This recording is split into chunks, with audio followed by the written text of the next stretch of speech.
Hi, welcome to Classic Analysis. We're playing Super Nintendo games, and this episode is the Monster Games episode. Yay! It's Ed here. This is Joe.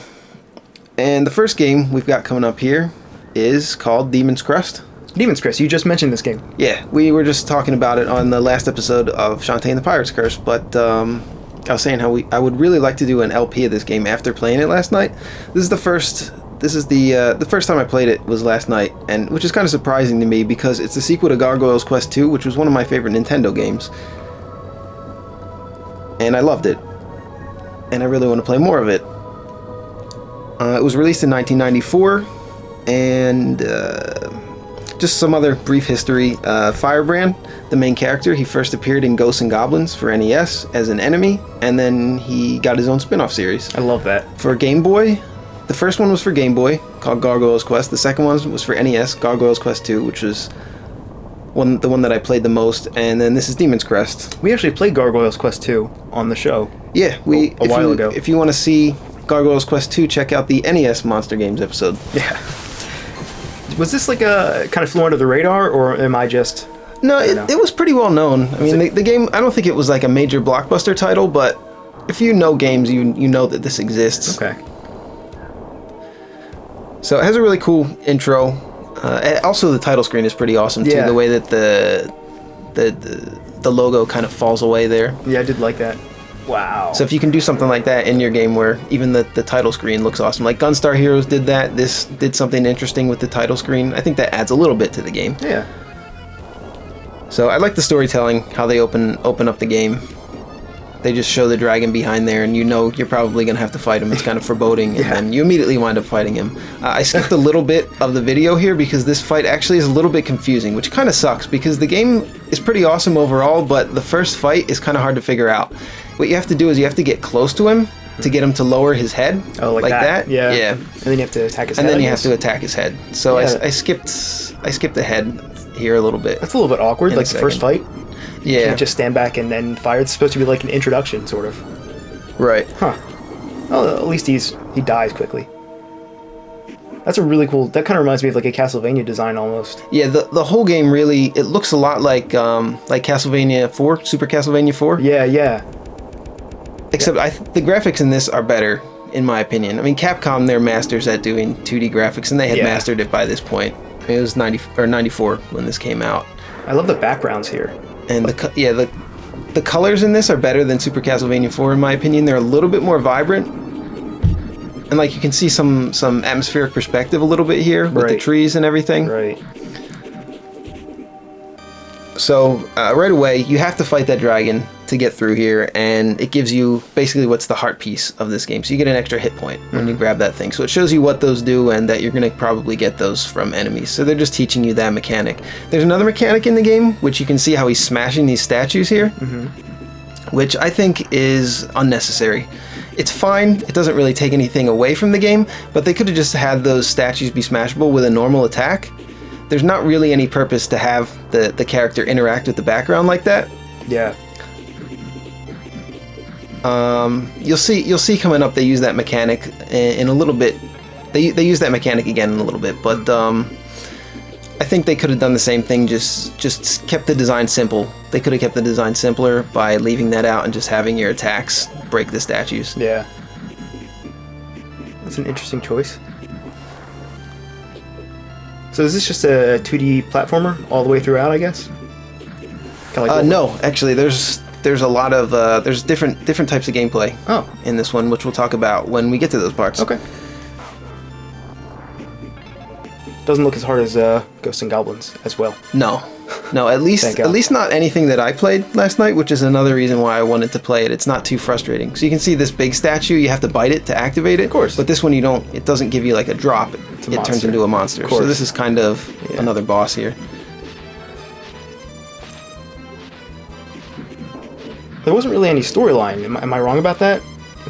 No, they don't. It's kind of a cold open. Yeah. But you'll see that they start to flesh the game out a little bit. Oh, okay. In the next few minutes. And you saw earlier there was those little fire bubble items. Those are just health pickups, and there's a money system in the game as well. So the enemies randomly drop stuff, which is pretty standard in games. and so there are some RPG elements to it, which you'll see coming up, because there's the money system, and So like a shop and stuff, or you just upgrade your abilities or whatnot. Yeah, there are shops, and there's a lot to it actually. So you have to bite this guy again.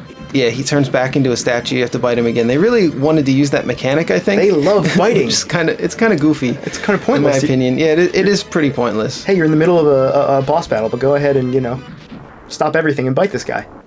Yeah, I like that it's very clear that he's about to die because he changes color, and that he blinks in a pretty satisfying way. You can tell when he's taking damage. That's pretty important to do. I love that. Yeah, it's good to get feedback like that, visual feedback especially. It is kind of satisfying to bite him the last time and he falls apart. You turn him into a statue. Just explodes. You turn him back into a statue and then blow him up. Of course. He just explodes.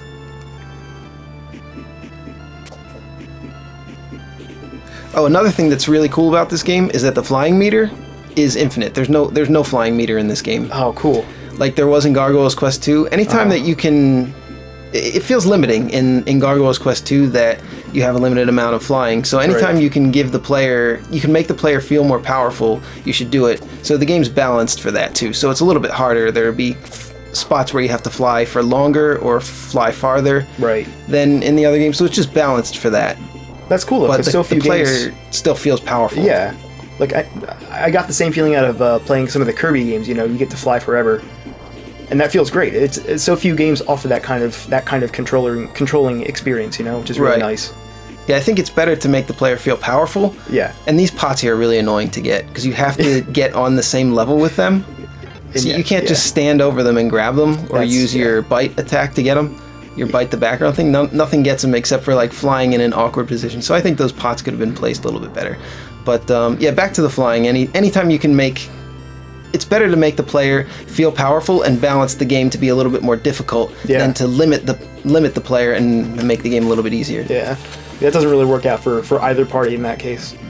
When you kind of cripple the player and also make the game kind of easy. Right. It's just I think it's an archaic way of designing. Yeah. I think it shows a lack of knowledge of game design if you design like that. What is like that? Gargoyle's Quest 2, it's forgivable because it was released back in the early 90s, and even this game has some archaic things that they're forgivable because people were still learning about game design. But there's so much to be learned from these old games that there's not really as much excuse to design a bad game now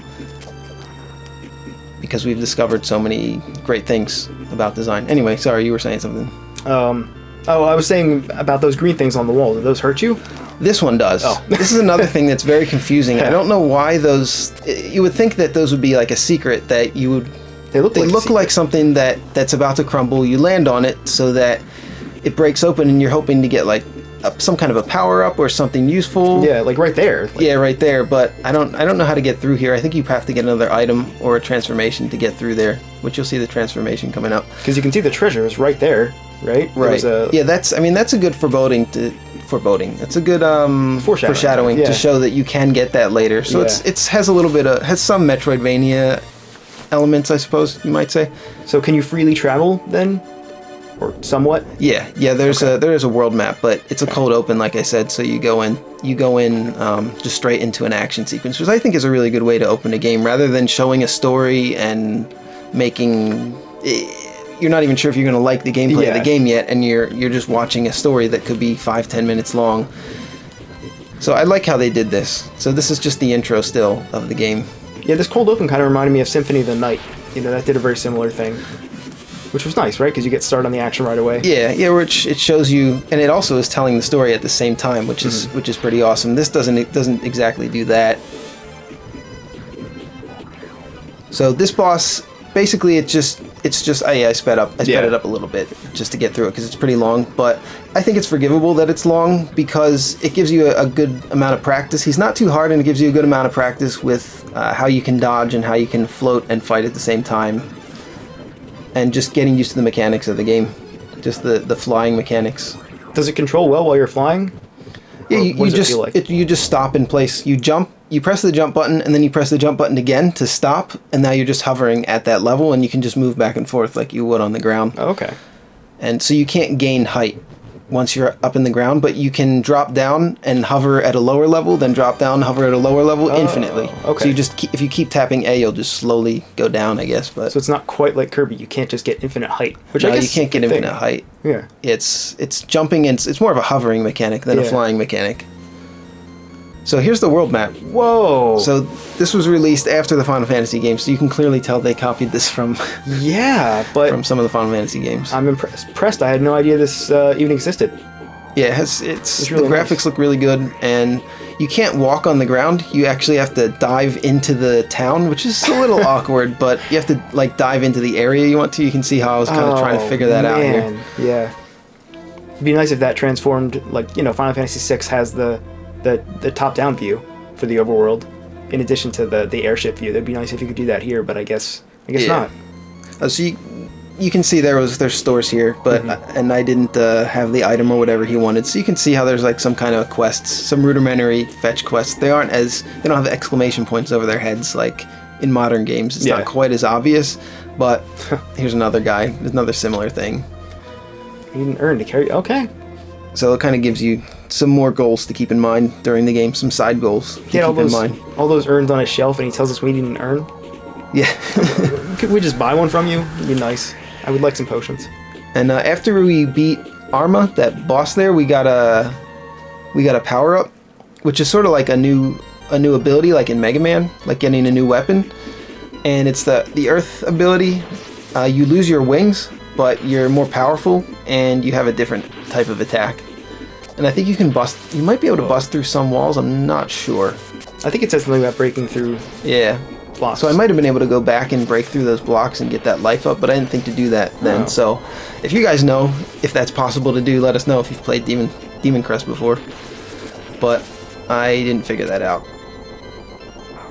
Usually on Classic Analysis, I like to play games that we know more about, but I never played this, and I've wanted to play it for a long time. So, these blocks, it's not clear that you can't attach yourself to them. You see how you have like the wall attached thing, obviously. Yeah. Throughout the game, but you can't attach to those blocks there. And the time that they decide to show you that is right over some spikes. Yeah. So I think that's pretty unfair. I think that they should have shown those blocks earlier in the stage, just in a safe place. But what differentiates those blocks from the other blocks that look identical? It's difficult to tell. It would be forgivable if they'd revealed it. Oh, I got killed there. Oh. It would be better if they had revealed it before. Yeah. In a safe area. I would forgive that they're a little bit innocuous and you can't really tell that you can't land on them. They're just hoping you'll fall onto the spikes, I guess, at that point. Yeah. That's kind of it's an easy way to lead to a cheap death, I guess. There's nothing in there. So the map zooms out here. Oh, that's pretty cool. Which is pretty awesome. Yeah. So you can see where you want to go, and the map system's very good. And I think it's pretty solid in this game, the way that it works. You can zoom out quickly and easily, and you can see where you want to go. So now you've lost your wings here, I guess.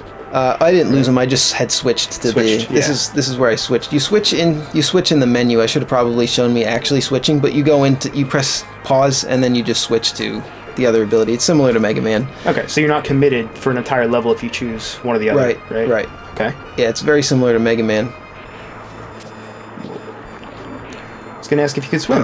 You can. No, you can't. Or well. Yeah, you go in the water and you take damage. Oh, I didn't notice that. Yeah, so you're dead.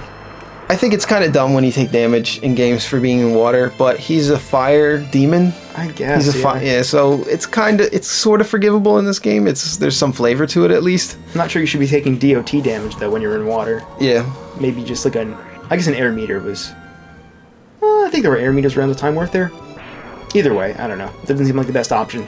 So another thing that's a little bit confusing about this earth form here is that when you're on the ground and you attack, it does like a bubble lead from Mega Man. It goes along the ground, but when you're jumping, it goes straight. So that's a little bit inconsistent and weird. So something you might want to like jump and dive bomb a guy, but you can't do that. Yeah. So I would prefer that be more consistent. But that's something small. Just kind of just a design preference there. I wonder why, because like right there, you wanted to shoot that guy, but your bullets just kind of and just missed him. So I mean, either pick one or the other is what I'm saying. Have it go straight or have it go along the ground. And I would say have this go along the ground because your main attack goes straight if you're in the normal fire mode. Right. I wonder why. I wonder why they chose two different.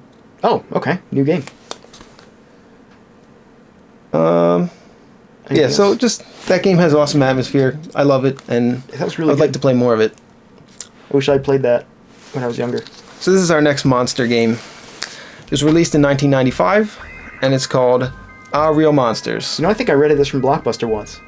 Also, I love the TV show. Sorry about that. I mean, I'm sorry about that you rented it from Blockbuster. Yeah. So the graphics are this sort of high resolution style of graphics, and when you see these type of graphics in a game, you know it's probably going to be bad. You do know that. Why do you know that? Because they're usually licensed games, and they're just very, very rarely good. Like Bebe's Kids and what else? I'm drawing a blank. The Ren and Stimpy games, particularly Stimpy's Invention, is a cut above the others, although it's still not an incredible game. I think that's what this reminds me of. So I have notes. We do notes for classic analysis. I put bullet points that I want to cover. There were a ton for Demon's Crest. I don't even think I got to all of them. But for All Real Monsters, there are 2 bullet points. Number 1, it was released in 1995. And number 2, it is a bad game. I guess that's all you need to know? So, I suppose. You probably have noticed that every time I've taken damage so far, it's been from something that rapidly approaches from off screen. Yeah. Or that is not indicated by... That's just difficult to see. Like, I drop here, I think, I took damage. I was pretty sure I remembered taking damage there. You can't see below you at all. So there's a way to get this one up. Like that. But not that. I don't discover it here. I'm learning how to play the game in this footage. Alright. Did they take damage too? Looks like they blink a little bit when they step on blink, spikes, but I don't think you take damage. Yeah. Oh my god. Yeah, stuff just bum rushes you. Yeah, almost every time you take damage in this, it's not your fault. It's the exact opposite of what you want a game to behave like. Yeah, like that was a blind jump down there. It could have been spikes, but it was a spring, luckily. Yeah, and then that green shit just comes out of the pipe. That's the first time they show you that pipe. There's no safety. There's no foreshadowing. Yeah. From a safe place that these things spew green liquid. The first time you walk into it, you just take damage. Yeah, the only way to learn is by, suffering cheap hits. Yes. Or possibly cheap death. That's ridiculous. Yeah, the level design seems almost randomly placed, but it's designed. Yeah. The designers crafted it this way. What? So each character has a mechanic. You can switch between the characters, and this character, when you press the action button or the special mechanic button, basically, he lets you see ahead. So you can do that through the entire level. I'm thinking, see ahead but it's not very fun. No. It takes a long time. You have to watch that whole slow animation. You have to watch it scroll, and then you can scroll around a little bit. My guess is they expect you to use that for those blind jumps and probably, but it's really bad. Ridiculous. You know. This is clunky as fuck. This right here, with this character, you climb on top of each other, but you can't move while you're climbing, and then you get a brief window at the very top of the climb where the character jumps, where you can move left or right. So it's very, very clunky. Extremely clunky. Yeah. It's not good. It doesn't sound good. It is a bad game. Sounds horrible. So these things give you scares. I honestly don't know what the scare mechanic does. It might hurt the enemies or something, but I didn't play the game long enough to find out. Now, I'm pretty sure this game is a ripoff of Monsters, Inc. See, I couldn't get... Oh, no, this came out before Monsters. Oh, yeah, I know. Much before. 95, this was the end of the SNES life span. Near the end, yeah. Which, I don't know. I guess graphically it's not bad. Like you said, these high-res... Yeah, Demon's Crest was near the end, too. But that looks awesome in its own style. This just looks... And the fourth Goemon game for Super Nintendo that we played, that has amazing graphics. Yeah. So I would say this is definitely below those in graphics. The resolution is high, but the graphics aren't really. The actual skill shown in the artwork is not as high, I think. And the animations as the other two games. They're not great. Like that pipe animation. None of the animations are really spectacular. Yeah, I mean they're a little bit choppy. I think they just focused on making the high resolution sprites rather than making the animation. Kind of reminds me of Earthworm Jim. Yeah, Earthworm Jim is good though. But yeah, that's a good game. Yeah, Jim it's a fun game and also has better graphics than this, and it's older. Oh god, yeah, that looks really not fun to control. Yeah, and then just the rat throw. Those rats are also very difficult to see. They're brown against an almost all brown background and foreground. Oh, at least you and they throw these little pellets that are very difficult to see. Yeah, it looks like you have one hit left on you. So if yeah, I think so. If there's something that you if you wanna show something, if you want a player to dodge something, if there's something important for them to dodge, you want it to stand out clearly from the background. That's a pretty basic design thing. So if you see any shmup, the bullets always have a very bright white core, so you can tell that you're supposed to dodge them. Also, for your heart meter here, what would be wrong with showing just a bar or having... That was a boss that just came off the right side of the screen and just killed me instantly there. You got ganked. Yeah, I just got completely ganked without being... Like, everything in this game is just a cheap shot. Anyway, sorry, what were you saying about a life bar? I was saying that heart meter there doesn't tell you numerically how many hits you can withstand, or, you know, it'd be nice if you could have, like, a bar. Because I can't really tell. You took one hit, but how much of that is your entire life pool, you know? Yeah, I guess it's a little bit unclear. That's something you probably learn, but maybe you wouldn't figure it out on the first go. Maybe. I mean, you could do the same thing with the number of lives. So you have 5 lives, sure. Why not just give him 10 life or however many you have? I don't know. It's a nitpick, I guess. So yeah, I don't know how you do this. It looks like you just die over and over. The control, like you fly up and out of him after he hits you, and then if you press away from him, he moves towards you, and you just keep on getting. You're basically almost stun locked. Yeah, you are stun locked. Yeah. So you have to really play the game a lot, probably, to figure out how to do those type of things. This is the type of game that only a bored kid would really play and not really enjoy, but they're just fucking bored, and they've beaten Super Mario World 18 times. Yeah. So. But then they have a lot of perspective once they play that. Once they play Real Monsters, they realize how great Super Mario World is. Right? Yeah. You know, I played the Home Improvement game for SNES. That's even worse. Believe it or not. I'd believe it. Okay, Super Castlevania 4. So this is our last monster game, Super Castlevania 4. This is a pretty obvious choice. It was released in 91. Let's check my notes here. Wait, you said Demon's Crest was in 90... What did you say, 94? 95. 95. So that was 4 years after this. Demon's Crest took a lot of influence, at least graphically and stylistically, from Castlevania 4. You can pretty clearly tell that they looked at this game, but I think they improved upon it. Like, the Capcom sprite artists back in the mid-90s were awesome. They were the best in the business, pretty much. So you can see that the graphics aren't... They're some of the tile work doesn't line up quite as well as it does in Demon's Crest. It looks a little bit more muddled. Yeah, and it's a little bit more. It's a little bit muddier, like, which I think is cool for the backgrounds, for the atmosphere of the backgrounds. But I like the characters to pop out a little bit more. Yeah. It's a little bit of a personal preference, so that that's not really necessary. It's not necessary that they should do that, and there will be a.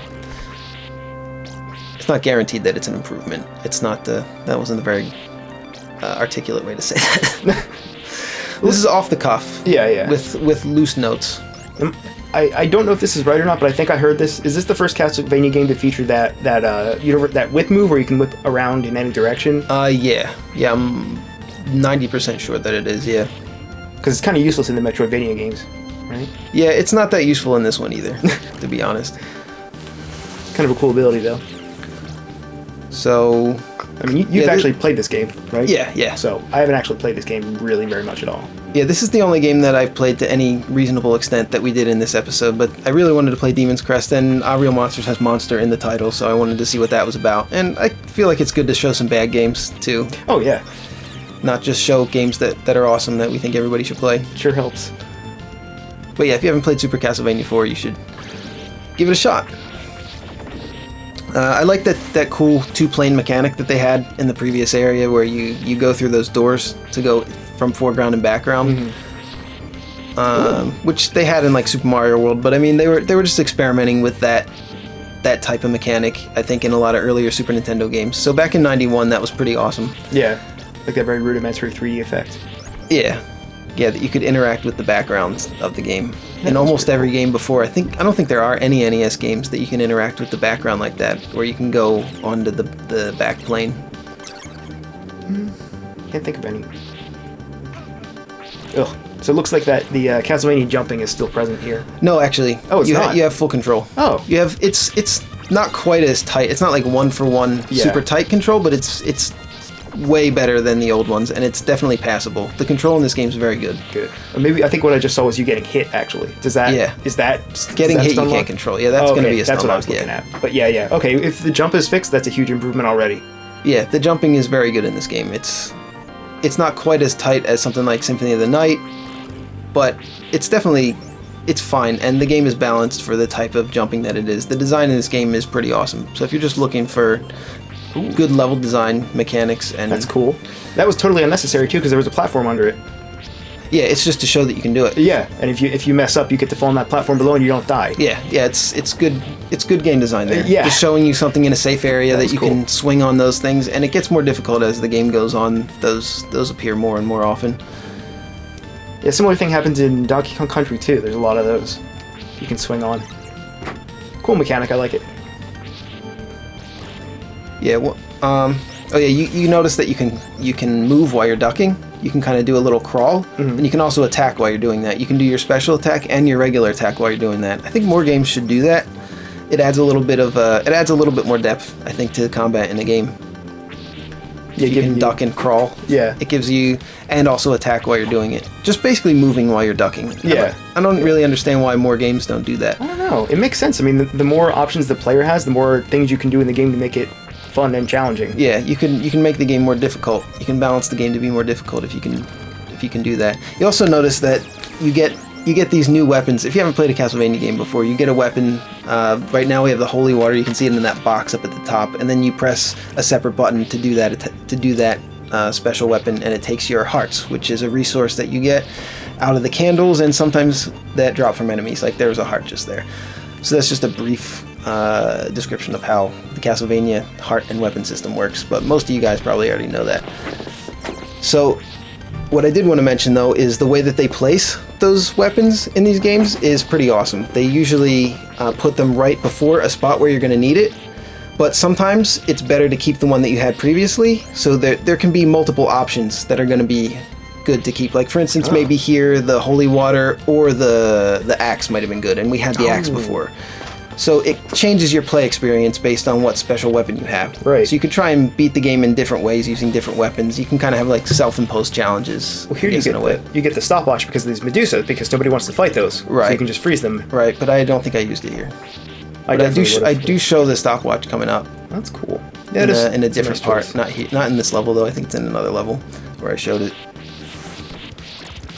Yeah, man, I always take that for granted when developers give you something when you're supposed to use it instead of the exact opposite when you're not supposed to use it. Yeah, that's an important part of design. You see that a lot in the Legend of Zelda games too. They'll give you an item or a weapon, and you'll be forced to use it in a safe area. Then it'll increase in difficulty as you progress.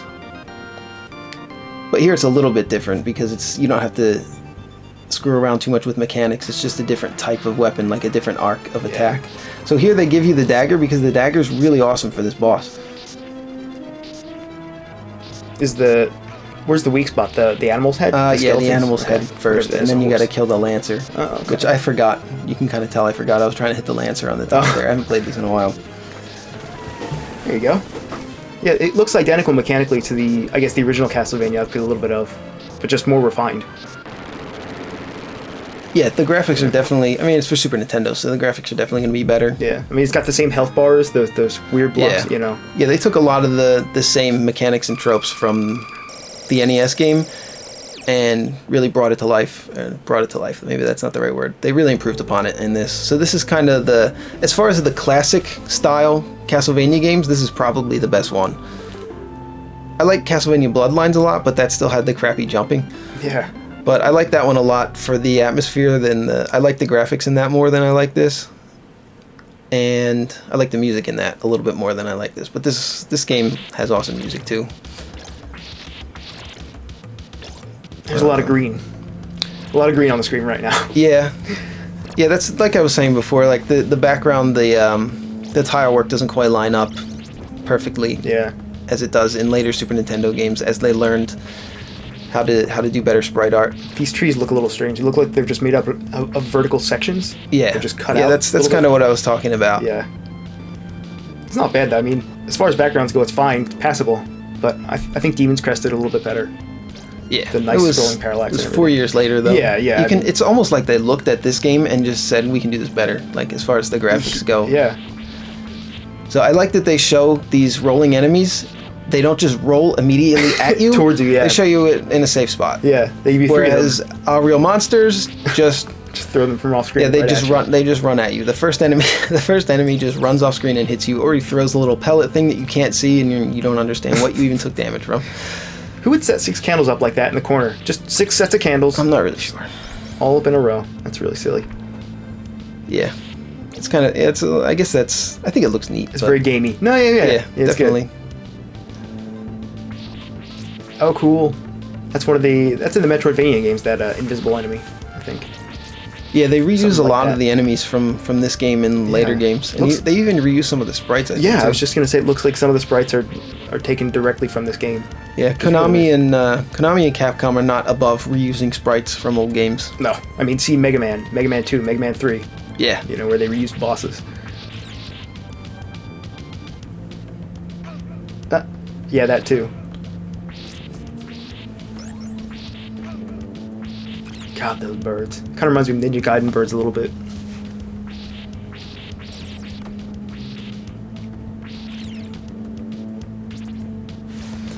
oh yeah, you also notice in this game that there's those items that you pick up that increase the power of your whip, which you get in the beginning of the game or after you die. This is kind of an archaic power-up system. I think we might have talked about this before on the NES, on one of our NES classic analysis episodes, but it bears repeating again. It's the way that the power-up system works. If you die, it resets your whip power-up, and you have to recollect those things. Yeah, so you die, not only do you feel bad for dying and getting sent back to a checkpoint or the beginning of the level, Yeah. but you also you're also now weaker than you were the first time you got to that checkpoint, most likely. So you have to find 2 or 3 of those power-up things to get your whip back up to its normal power level. And you rarely see a design like that in the game anymore, and there's a reason for it. In because hindsight. it kind of stinks. Yeah, it's like you're being punished for being punished, basically. Yeah. You just get doubly punished. And that really stuck with games. That kind of power-up system really stuck in games for way too long, in my opinion. Even into like the late 90s, early 2000s in some games. A lot of shoot-'em-up games, a lot of shmups, Yeah. use that type of power-up system where if you die, you have to re-get all your power-ups. Now, in the late 90s, they started having it every time you die, your powers would just explode out of your ship, and then you would come back to life and have to collect those while you were trying to dodge bullets. Yeah, and that at least gives you the chance, though. it was a pain in the ass. Yeah. But you didn't come back just weak. You already feel bad from dying, especially in a game those type of games. You feel really bad for dying. Wow, that was fast. Yeah. Yeah, it's a cool little mini boss there. There's a slightly cheap death coming up here. But yeah, the power-up system in this is archaic, so don't make a power-up system like that in your game. Yeah, maybe that's... You want the player to come back as powerful as they were when they died. Setting them back as a checkpoint, there has to be some kind of a punishment for getting killed, or maybe there doesn't, but usually you want some kind of a punishment. You're getting pushed up against the flow of gravity, against the weight of gravity? You're Yes. getting pushed upwards? Yes, actually. Perfect. But you could. It's demons. Oh. So that's the cheap death Oh, right no. there. You can kind of, those spikes, they're red. You can kind of tell. So it's a little bit cheap, in my opinion. I wish that those spikes had been shown somewhere in a safer area. Yeah. That. Kind of just popped out of you. Yeah, it's not too bad though. I mean, and also you don't have to go back that far, but you do have to re-upgrade your whip, like we were just talking about. So That really seems like the biggest punishment. Yeah. Having to recollect your weapons. I guess, again, that's just them sticking to the traditional formula here. They also added 8-directional whipping in this game, which I guess we should mention. So they can increase the difficulty that way. Yeah, that is really nice. Because before, there would be enemies coming at you from weird angles, and you would always have to angle yourself so that you were attacking them horizontally. But here you can see, you just whip up, Yeah. and you're fine. That's really nice. How does that control? Is it- You just... You just press the direction you want to hit. It's very good. I was just thinking Control in of- this game is very good. Good. I was reminded of Metroid, where you hold the shoulder buttons to do it instead. Nah, you don't hold the shoulder buttons. You just press the D-pad in the direction you want to attack. It's pretty seamless. So if you're doing an 8-directional attack, this is a good game to look at, I guess. This game has a really strange color scheme. It's brown and green, mostly. Yeah, there is a lot of green in the game, and a lot of brown. I think they were trying to make it a little bit more horror themed, a little Yeah. bit more muted and desaturated colors than they did for the NES games. Now, I'm no graphics expert, but I would say here this background should be like the contrast is not as great as I want it to be between the foreground and the background. It almost looks like one plane. Like, I don't know. I wish the background were slightly darker. It also, it's like blended. the character kind of gets lost too, Yeah, a little yeah. bit. Just because brown Whoa. and his skin is a brownish color too. So So when you got hit there, in my head I went, okay. yeah, that. And also when they break, those little parts hit you. Those little parts Yeah, hit you. yeah. So that's another thing that they could have shown, that is- those yeah. fall, or maybe make them a slightly. I mean, they're a little bit darker in color, but That's annoying. I wasn't even playing and I got annoyed. there's some annoying stuff. This part's really cool. So this looks rickety. So you're like, I Yeah. don't know, is it gonna fall? Yes, it Ooh. is. And the way it's timed there is perfect. I think they time it just so that the player's not gonna be frustrated and annoyed. Yeah. And they're not gonna get killed, but they're gonna be like, oh shit, by the time they get to the end there, and Oh. that's really annoying. As you scroll the screen up, the bottom of the screen becomes a bottomless pit, even though you could have gone down there before. So that's an archaic design. Why do they still do that? Don't do that in a game. In this game. Yeah, I don't know. On this console generation, that's not even necessary anymore. But still. I don't think so. There's also respawning enemies, which I think that's a hardware limitation. But Like I all don't- of these enemies will respawn if you move yeah, off screen. if you go off screen and come back, yeah, Yeah. pretty much all enemies in this game respawn, like a lot of old NES games. I think that's still a hardware limitation though, so we can't really fault the designers for that. So we're getting near the end here. It's a great game if you want to play. It's one of the best Castlevania games. It's probably the best in the classic style, the non Metroidvania style Castlevania games. So I recommend it. I do too, just from seeing it, except for those couple of cheap things, but whatever. Play it. So, 2 great games and 1 weak game in the middle for this episode of Classic Analysis. So, thanks for watching, guys.